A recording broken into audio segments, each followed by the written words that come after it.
Venezuela picked the wrong target near the USS Gerald R. Ford, and it's a bigger deal than you think.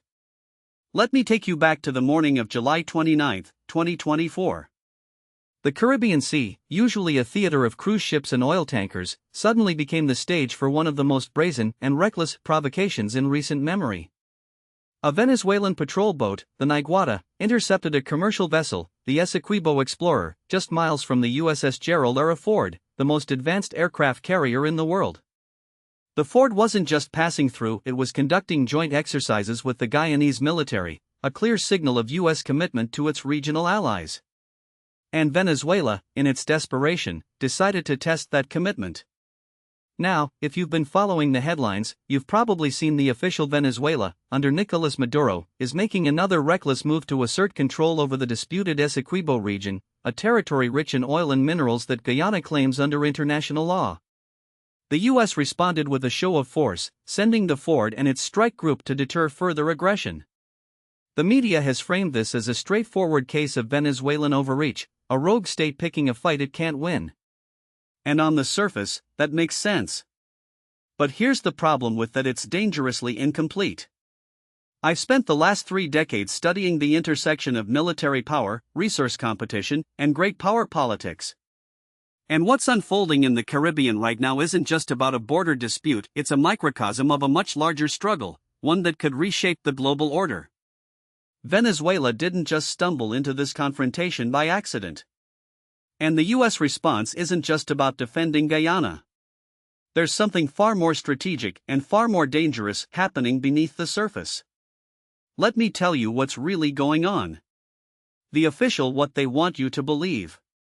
The story, as it's being told, goes like Venezuela, under Maduro's authoritarian rule, has been escalating tensions with Guyana over the Essequibo region, a 61,600 square mile territory that makes up nearly 2/3 of Guyana's landmass.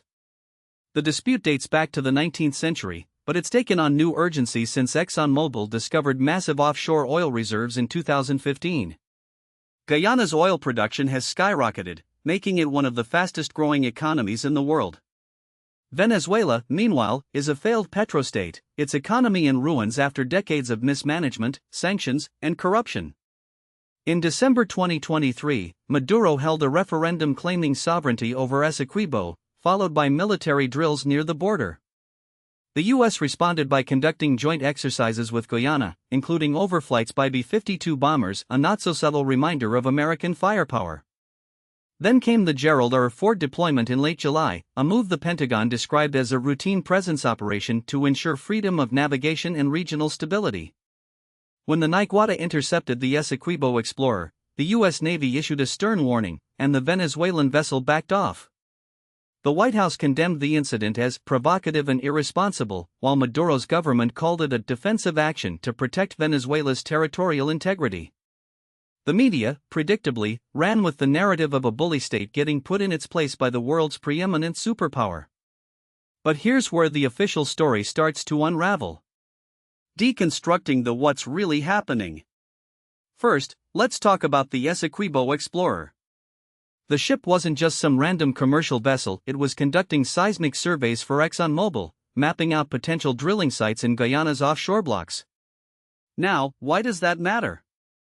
Because Exxon has been the primary beneficiary of Guyana's oil boom, and the U.S. has a vested interest in ensuring that Guyana, not Venezuela, controls those resources. But here's the Essequibo Explorer was operating in waters that Venezuela has long claimed as its own, based on a 19th-century border agreement that Guyana later disputed. The International Court of Justice has ruled that Guyana has a valid claim, but Venezuela has never recognized the ICJ's jurisdiction.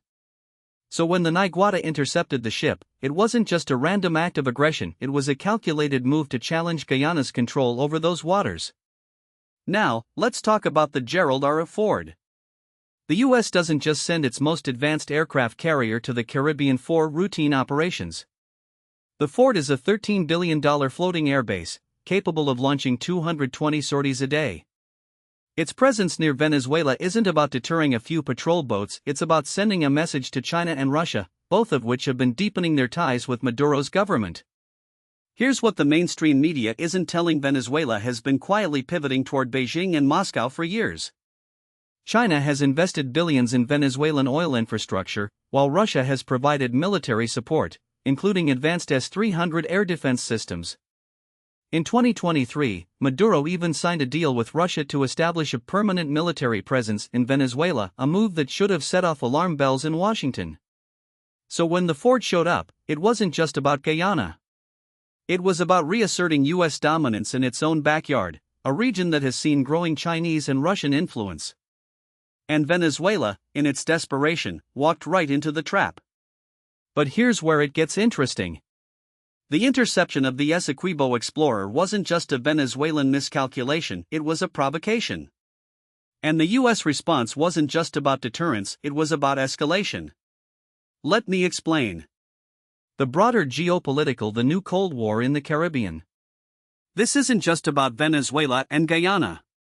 This is about the larger struggle for global influence between the U.S., China, and Russia.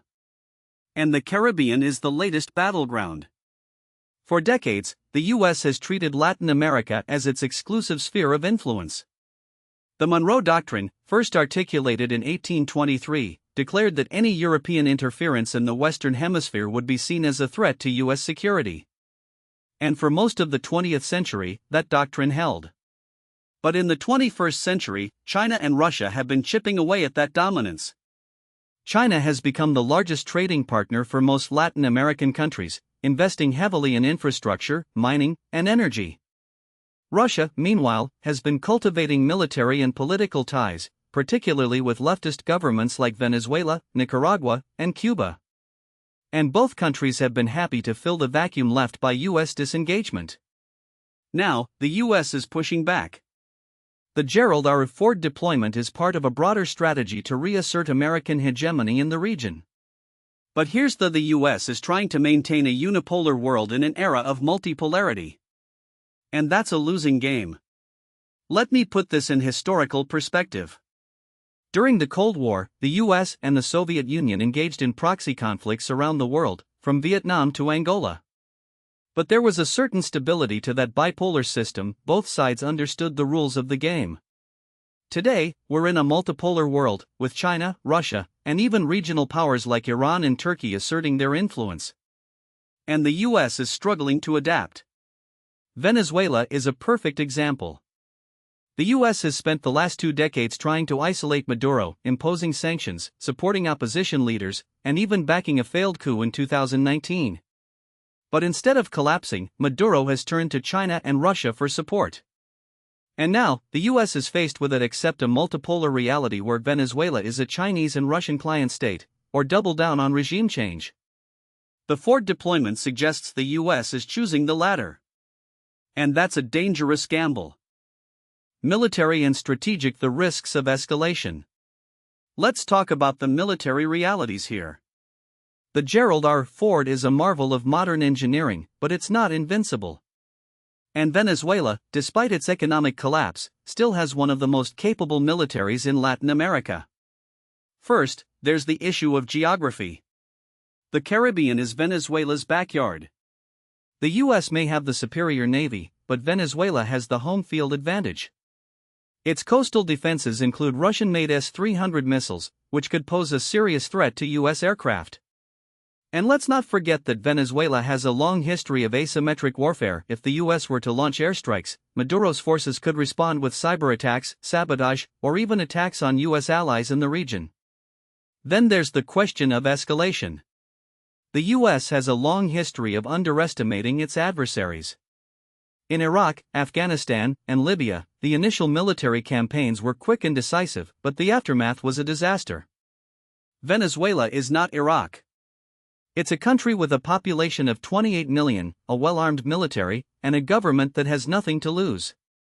And let's not forget the human cost. If the U.S. were to launch a military intervention, it would trigger a refugee crisis that would dwarf anything we've seen in recent years. Millions of Venezuelans would flee to Colombia, Brazil, and the Caribbean, destabilizing an already fragile region. But here's the most dangerous: the U.S. is not the only player in this game. China and Russia have both warned against any military action in Venezuela. And if the U.S. were to launch a strike, it could trigger a response from Beijing or Moscow either directly or through proxies. Now, I'm not saying war is inevitable. But the risks of miscalculation are real. And the US is playing with fire.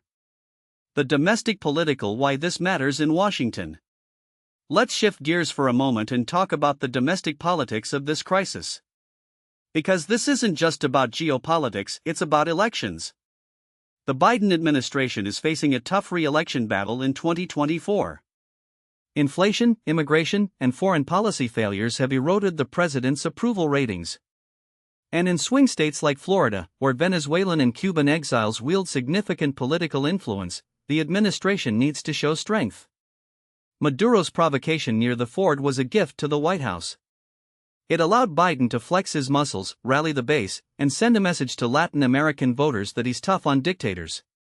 And the media, predictably, played along, framing the incident as a clear-cut case of good versus evil. But here's the domestic politics are distorting foreign policy. The US is not just responding to Venezuelan aggression, it's manufacturing a crisis to score political points. And that's a dangerous game. Let me be, I'm not defending Maduro. His government is corrupt, authoritarian, and responsible for one of the worst humanitarian crises in modern history. But the US has a long history of using Latin America as a political football, from the Bay of Pigs to the Iraq War. And every time, the results have been disastrous. Scenario: what comes next? So where do we go from here? Let's look at the possible scenarios. Scenario 1: controlled escalation. In this scenario, the US continues to ramp up pressure on Venezuela without crossing the line into direct military action. The Ford stays in the region, conducting more joint exercises with Guyana. The US imposes additional sanctions, targeting Venezuela's oil exports and financial system. Maduro, facing economic collapse, backs down, but only temporarily. The underlying tensions remain, and the risk of future confrontations persists.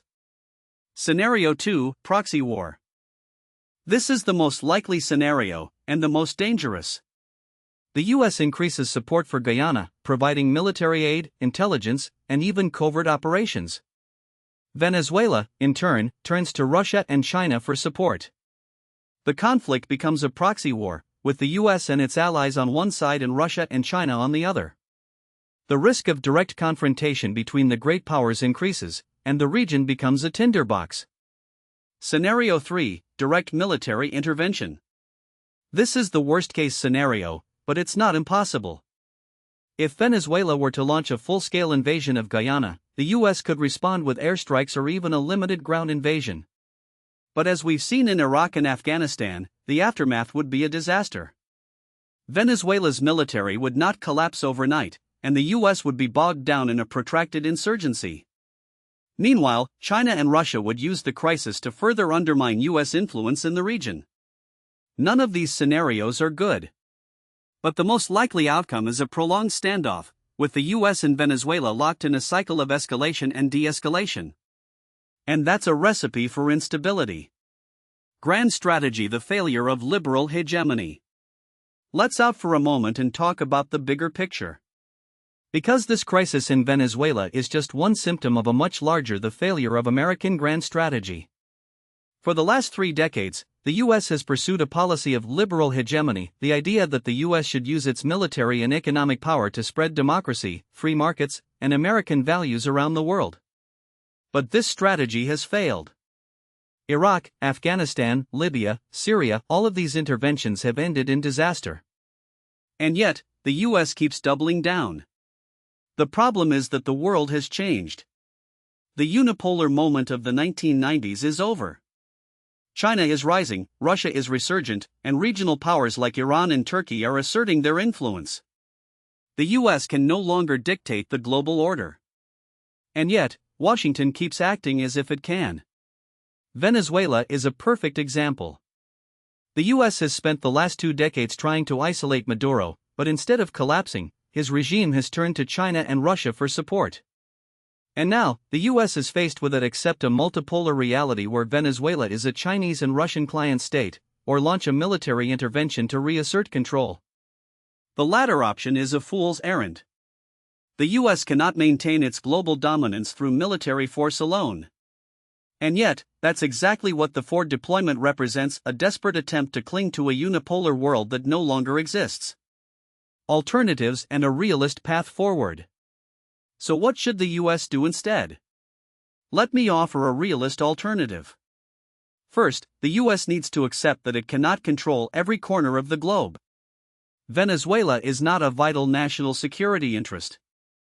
The US can live with a Chinese and Russian-aligned Venezuela just as it lived with a Soviet-aligned Cuba during the Cold War. Second, the US should focus on diplomacy, not military posturing. The border dispute between Venezuela and Guyana is a legal issue, not a military one. The US should support international arbitration, not aircraft carriers. Third, the US should engage with Venezuela's neighbors to contain the crisis. Brazil, Colombia, and the Caribbean nations have a vested interest in stability. The US should work with them to prevent the conflict from escalating. Finally, the US should rethink its sanctions policy. Sanctions have failed to topple Maduro, but they've devastated Venezuela's economy and pushed millions of people into poverty. The US should offer sanctions relief in exchange for democratic reforms, a carrot, not just a stick. Now, I know this is controversial. The hawks in Washington will scream that this is appeasement. But let me be, realism is not about weakness. It's about recognizing the limits of American power and pursuing a sustainable foreign policy. Reflective the danger of unchecked power. Let me leave you with this thought. The crisis in Venezuela is not just about oil, or borders, or great power competition. It's about the dangers of unchecked power. The US is the most powerful country in the world. But power, when wielded recklessly, can be a curse. The Gerald R. Ford deployment is a symbol of American strength, but it's also a symbol of American hubris. The world is changing. China is rising. Russia is resurgent. And the US is struggling to adapt.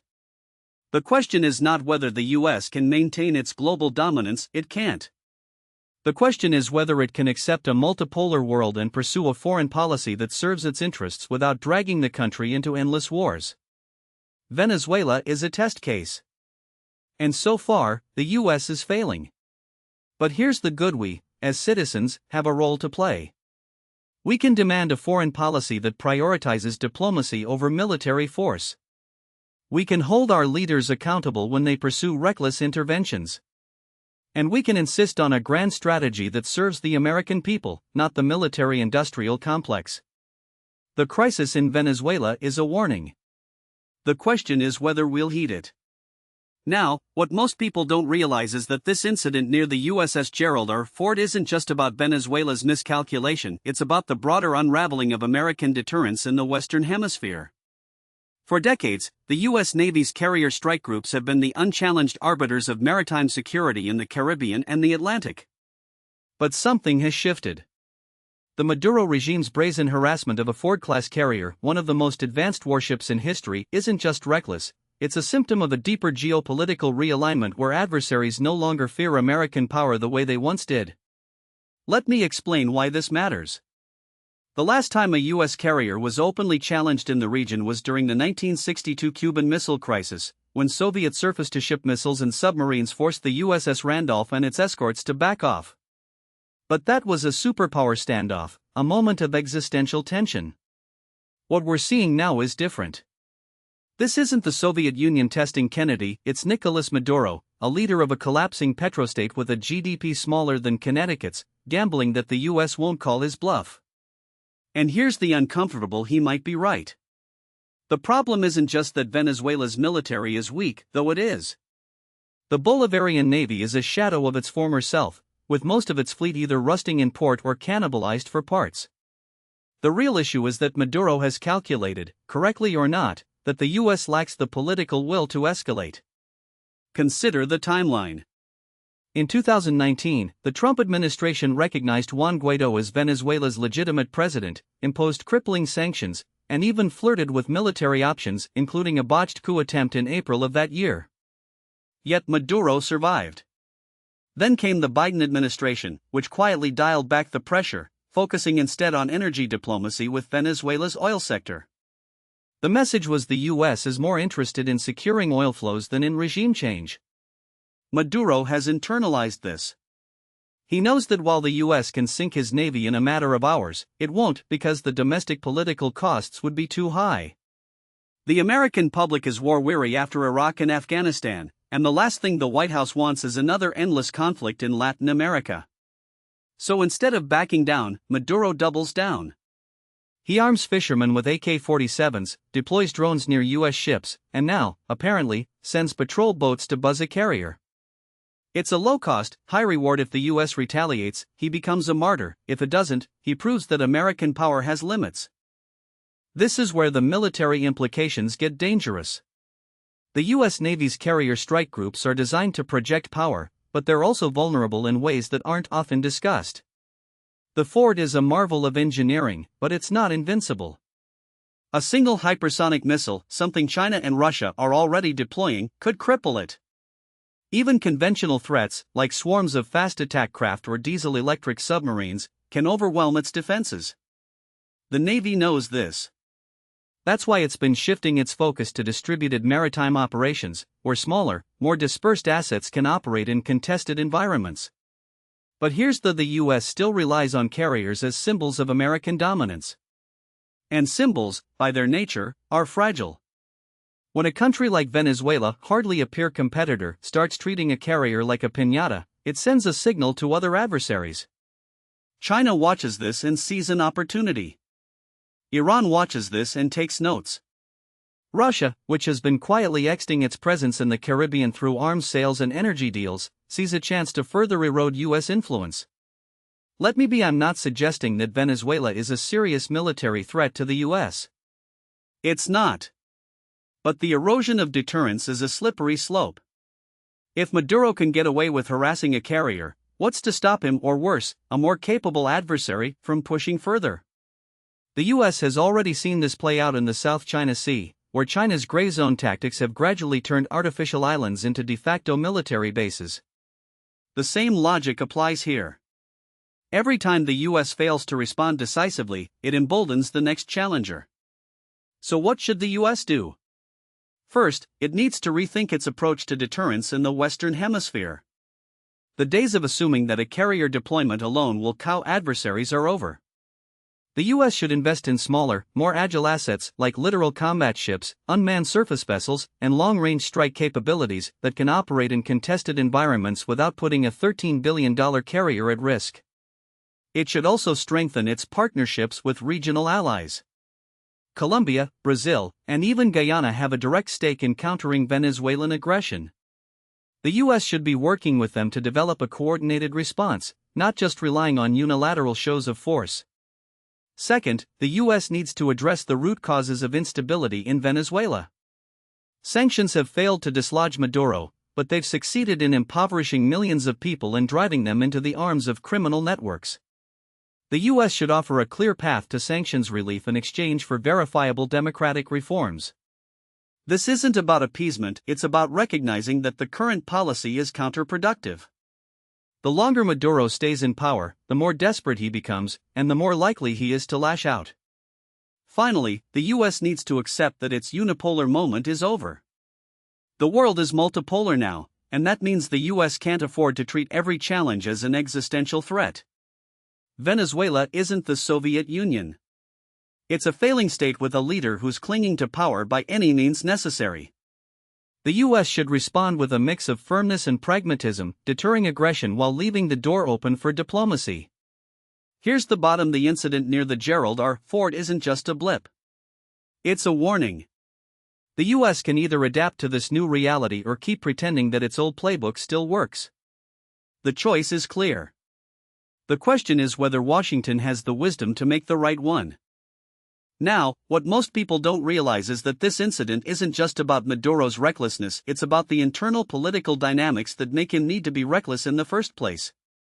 The Venezuelan regime isn't a monolith.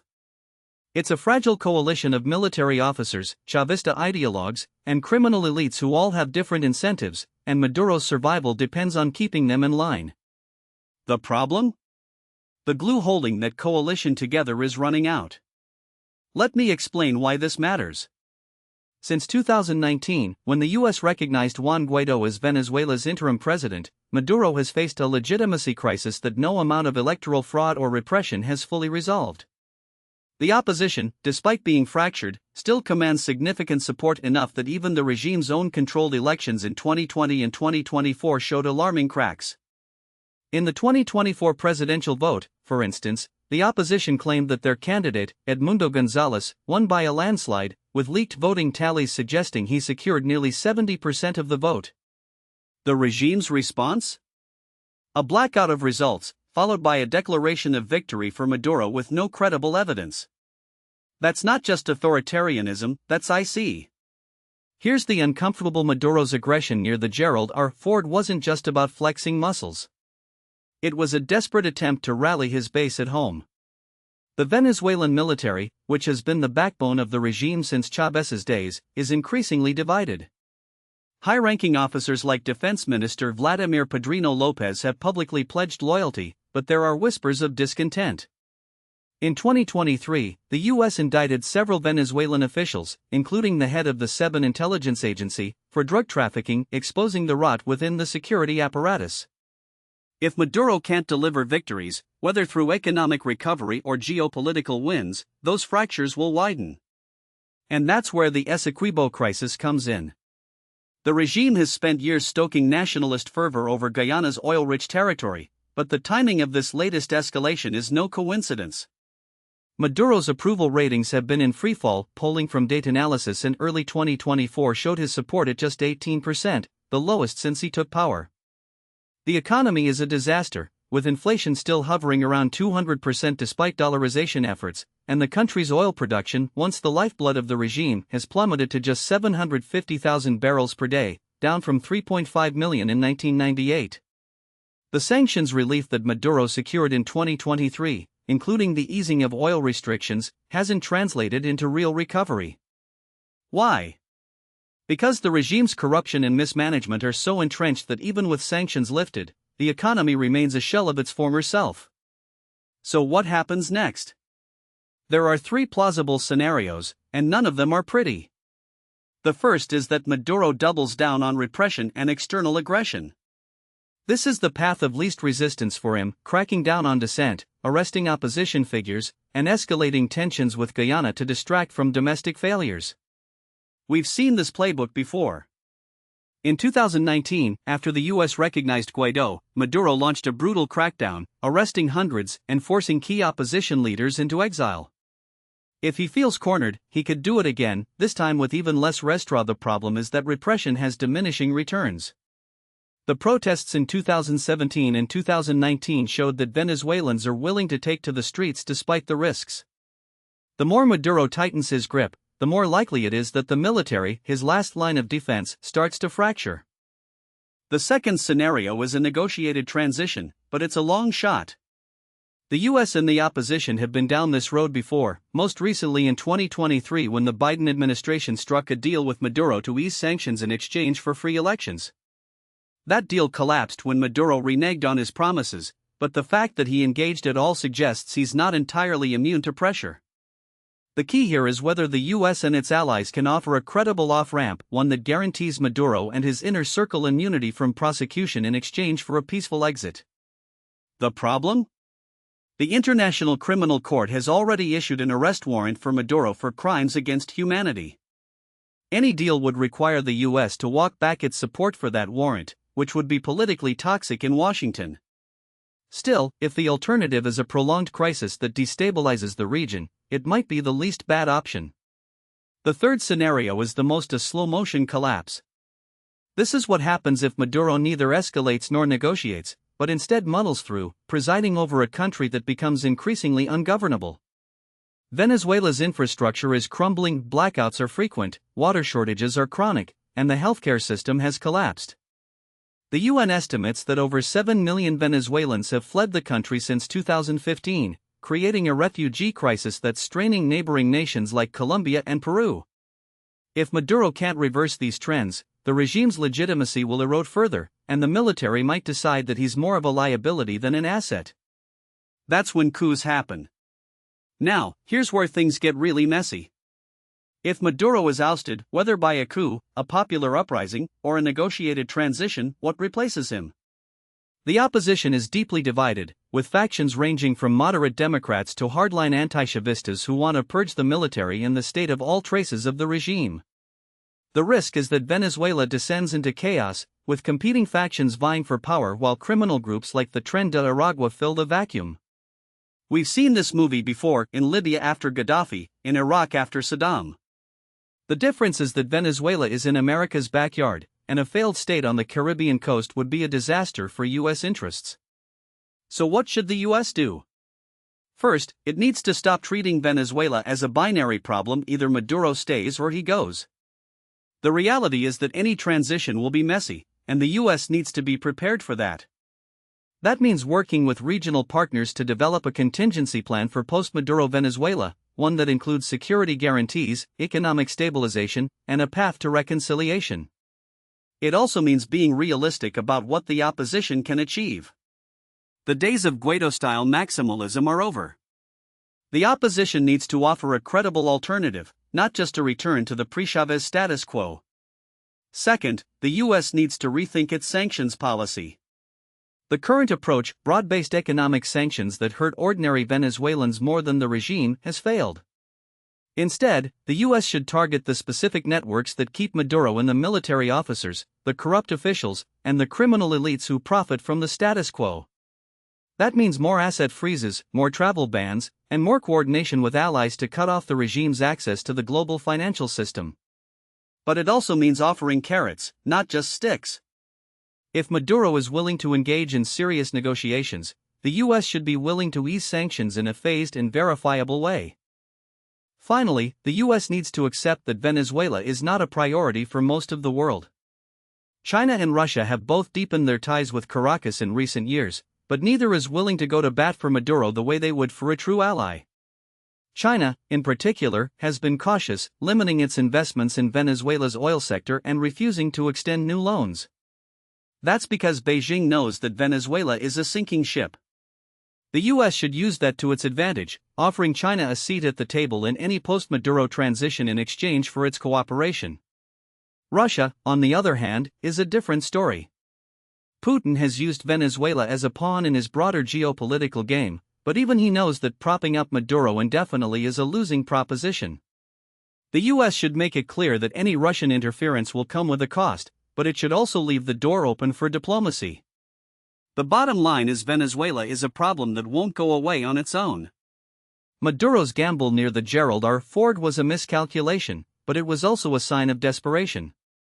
The regime is running out of options, and that makes it dangerous. The U.S. can either wait for the crisis to explode or take a proactive approach, one that combines deterrence with diplomacy, and firmness with pragmatism. The choice is Washington's. The question is whether anyone in power is paying attention. Now, what most people don't realize is that this isn't just about Venezuela, it's about the broader unraveling of U.S. grand strategy in Latin America. For decades, Washington has treated the region as a secondary theater, a place where policy is made by inertia rather than intention. The result? A series of half-measures that have left allies demoralized and adversaries emboldened. Maduro's provocation near the Gerald R. Ford wasn't just a tactical error, it was a symptom of a deeper strategic drift, one where the U.S. has lost the initiative. Let me explain why this matters. The Caribbean is no longer America's lake, if it ever truly was. China has been methodically extending its influence, from the deep water port in Jamaica to the digital surveillance networks in Ecuador. Russia, meanwhile, has turned Venezuela into a forward operating base for its Wagner Group mercenaries and a testing ground for hybrid warfare tactics. And Iran? It's using Caracas as a backdoor for sanctions evasion, with flights between Tehran and Mekhissia Airport becoming a regular feature of the new Cold War in the Western Hemisphere. The U.S. Navy's presence in the region is still unmatched, but presence alone isn't strategy. If Washington doesn't start treating Latin America with the same urgency it applies to the Indo-Pacific or Eastern Europe, it will wake up one day to find its own neighborhood transformed into a battleground for great power competition. Here's the uncomfortable: the U.S. has no coherent Latin America policy. What passes for one is a patchwork of outdated assumptions, bureaucratic inertia, and wishful thinking. The Monroe Doctrine is dead, but no one in Washington has bothered to draft a replacement. Instead, we get performative sanctions, occasional military exercises, and the occasional high-profile visit from a mid-level State Department official. Meanwhile, China is building infrastructure, Russia is selling arms, and Iran is embedding itself in the region's illicit economies. Maduro's regime is a case study in how this vacuum gets filled. When the US disengages, someone else steps in, and it's rarely someone who shares America's interests. So what should Washington do? First, it needs to recognize that Venezuela is a problem that can't be contained, only managed. The idea that sanctions alone will force Maduro out is a fantasy. The regime has survived worse, and it will survive this. But that doesn't mean the US is powerless. The key is to shift from a strategy of regime change to one of regime modification. That means targeting the specific levers that keep Maduro in power, the generals who control the food distribution networks, the bankers who launder the regime's money, the judges who rubber stamp its repression. The US has the tools to do this, it just lacks the political will to use them effectively. Second, the US needs to stop treating Latin America as a monolith. Colombia, Brazil, and Mexico are not Venezuela. They have their own interests, their own agendas, and their own relationships with Washington. The US should be working with these countries, not dictating to them, to isolate Maduro and offer a viable alternative. That means more trade, more investment, and more cooperation on security issues. It also means recognizing that some of these countries have their own complicated relationships with China and Russia, and that pushing them too hard could backfire. Diplomacy isn't about ultimatums, it's about finding common ground. Third, the US needs to get serious about countering China's influence in the region. Beijing isn't just buying up ports and mines, it's embedding itself in the political and economic fabric of Latin America. The US can't compete with China dollar for dollar, but it can offer something Beijing can't, a partnership based on shared values, not just transactions. That means more engagement with civil society, more support for democratic institutions, and more investment in the kind of infrastructure that actually benefits local communities, not just Chinese state-owned enterprises. Finally, the US needs to accept that Russia is a spoiler, not a partner. Putin's goal in Venezuela isn't to prop up Maduro, it's to bleed the US dry, to force Washington to expend resources and attention on a secondary theater while Moscow pursues its primary objectives in Ukraine and the Middle East. The US should make it clear that any Russian interference in Venezuela will come with a cost, but it should also avoid getting drawn into a proxy war. The last thing Washington needs is another endless conflict in a region that's already volatile enough. The bottom line is Venezuela is a warning, not an outlier. It's a preview of what happens when the US takes its eye off the ball in Latin America. The region is changing, and if Washington doesn't adapt, it will find itself playing catch-up in its own backyard. Maduro's gamble near the Gerald R. Ford was a mistake, but it was also a wake-up call.